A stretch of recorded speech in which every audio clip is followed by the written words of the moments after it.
Truman, the president who dropped the bomb. Was never meant to be president. Born into modest beginnings in rural Missouri, he grew up surrounded by hard work, discipline, and the quiet resolve of American heartland values. His early life was one of plowing fields, reading history books by oil lamp, and dreaming of something larger than the horizon his family farm offered. When World War I broke out, Truman served bravely as a captain in the artillery, leading men with clarity and conviction. Yet politics wasn't part of his plan until local leaders saw in him a rare honesty, a man untouched by corruption, and pulled him into the murky arena of American governance. The machine that lifted Truman into power was Kansas City's political underworld, yet Truman managed to remain largely untainted. As a judge and then senator, he was respected not for charisma, but for his no-nonsense attitude and fierce independence. During his time in the Senate, Truman gained national attention for leading the Truman Committee, which exposed waste and fraud in wartime spending, saving billions of taxpayer dollars. Still, he was hardly a household name. So when Franklin D. Roosevelt, the towering giant of the Democratic Party, chose Truman as his running mate in 1944, many were baffled. On April 12, 1945, everything changed. FDR was dead. America's wartime president, the face of the fight against fascism, had left behind an unfinished world and a new vice president with little experience on the global stage. Truman was sworn in quietly, solemnly, and almost in disbelief. He later said, "I felt like the moon, the stars, and all the planets had fallen on me." The war in Europe was nearing its end, but in the Pacific, Japan refused to surrender.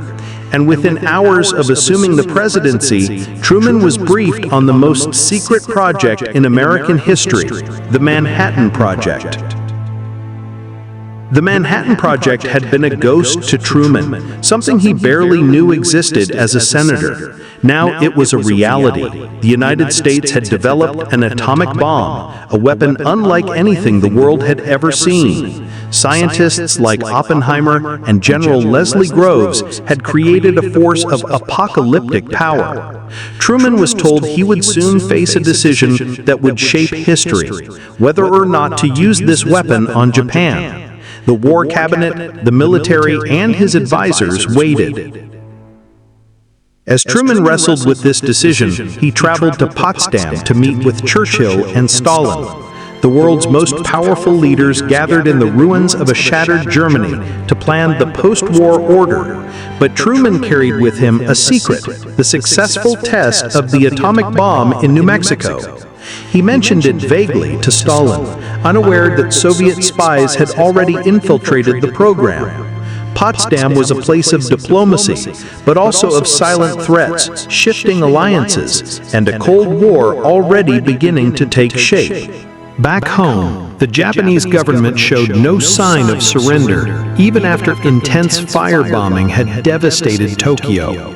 Truman and his war cabinet believed an invasion of Japan would cost over 1 million American and Japanese lives. The bomb, to them, was a necessary evil, a tool to end the war quickly and save lives, they argued.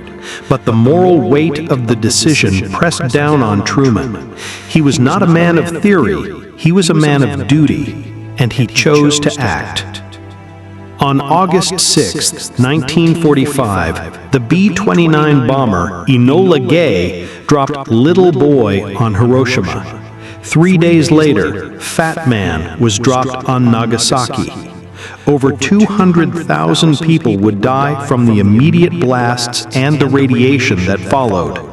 Truman addressed the nation solemnly, calling it a military necessity. The Japanese began the war, he said, and we have used the bomb to end it. The world had changed forever. The reactions were mixed. Celebrations of victory in America, horror and disbelief across the globe. For the first time in history, humanity had witnessed nuclear destruction.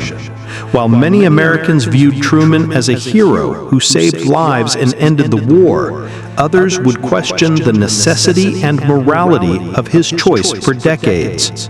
The nuclear age had begun, and Truman had lit the first fire. Truman remained unapologetic. To him, the choice was about saving lives and securing peace. Yet the burden of that decision followed him for the rest of his presidency and life. He went on to reshape American foreign policy, recognizing Israel, launching the Marshall Plan, and setting the tone for the Cold War. But the image of the man who authorized the bomb remained etched in history.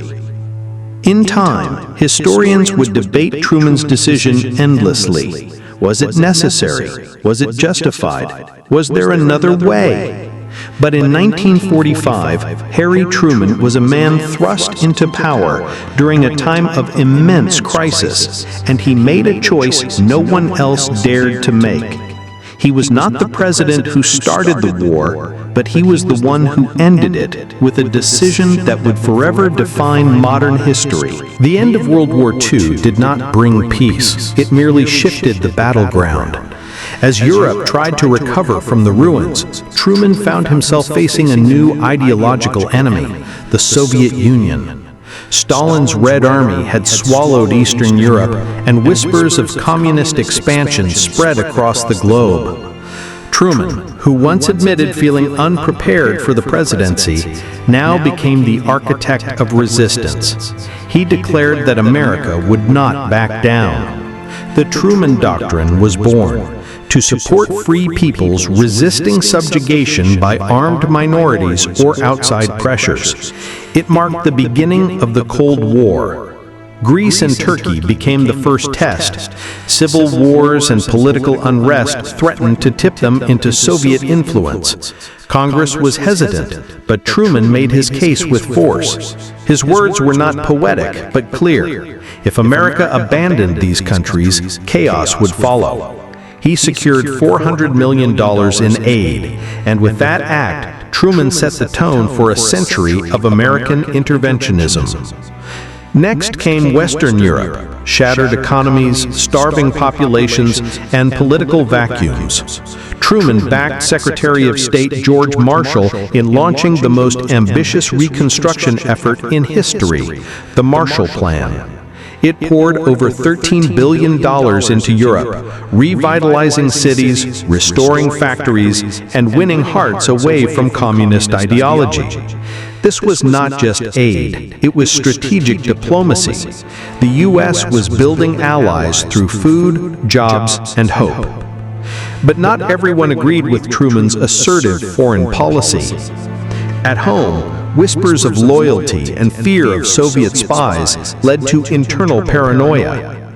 Truman created the Loyalty Review Board to screen federal employees. The Red Scare began to take hold. Though Truman opposed the worst excesses of McCarthyism, his administration was the first to allow loyalty oaths and security clearances to dictate public service. Liberty and fear were beginning to clash. Meanwhile, a new global conflict exploded in Asia. In June 1950, North Korean forces invaded South Korea. Truman didn't hesitate. Within days, he sent U.S. troops under the United Nations banner. This was the first hot war of the Cold War, a clash of ideologies in blood-soaked hills and icy rivers. Truman refused to ask Congress for a formal declaration of war, setting a precedent that would echo through Vietnam and beyond. The Korean War was brutal. U.S. forces under General MacArthur pushed the North Koreans back across the 38th parallel, but then China entered the war, sending waves of troops. MacArthur wanted to bomb Chinese bases, even suggesting nuclear weapons. Truman said no. The president, who had dropped 2 atomic bombs, now refused to unleash a third. When MacArthur publicly defied him, Truman fired the general, a decision that shocked the nation. The war dragged on and public support waned. By 1952, with peace still elusive in Korea and approval ratings low, Truman announced he would not seek re-election. He left office as a controversial figure, accused of being too soft, too hard, too cautious, or too bold, depending on who was speaking. Yet even critics acknowledged that Truman had stood firm when it mattered. In retirement, Truman returned to Independence, Missouri, living a modest life. He refused offers for big-money speeches and book deals. When asked why, he said, "The presidency is not for sale." He wrote his memoirs by hand, walked without a bodyguard, and answered his own telephone. Though ignored by many in the 1950s, history began to view him more kindly. Over the decades, Truman's stock rose. Historians began to admire his decisiveness, his courage in moments of deep uncertainty, and his unwavering belief in the democratic experiment. He had no college degree, no aristocratic charm, but he had something rarer: grit. In 1992, President Clinton called him the kind of president history teaches us to respect. Today, Truman stands as one of the most consequential leaders in American history. He reshaped the world with decisions that still define global politics, from Hiroshima to NATO, from Korea to the Cold War. He was the man who dropped the bomb, yes, but he was also the man who tried to stop the next one. His legacy is complicated, human, and enduring.